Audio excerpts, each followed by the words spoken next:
90-এর দশকে যাদের জন্ম তারা যেমন একদিকে অ্যানালগ যুগের শেষ প্রজন্ম, তেমনি ডিজিটাল যুগের উত্থানের সাক্ষী। কেমন ছিল 90 দশকের শৈশব? 1 টাকাকে 4 ভাগের 1 ভাগ করলে হতো 25 পয়সা, যাকে আমরা বলতাম 4 আনা। এই 4 আনাতে পাওয়া যেত নাবিস্কো লজেন্স। রং বেরঙের কাগজে মোড়ানো এই লজেন্সই যেন ছিল সে যুগের শিশুদের আনন্দের উৎস। শুধু লজেন্স নয়, পাওয়া যেত কালার গাম নামের লম্বা এক ধরনের চুইংগাম।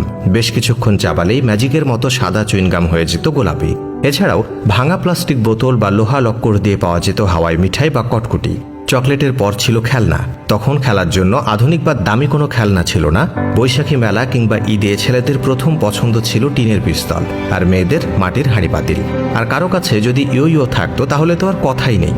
প্লাস্টিক টয়ের উপর পাখা লাগানো একরকম হেলিকপ্টার পাওয়া যেত।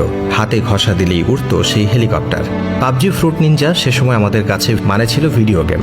বিভিন্ন আকার আর রঙের হতো এসব গেম। তবে পকেটে কিছু টাকা থাকলে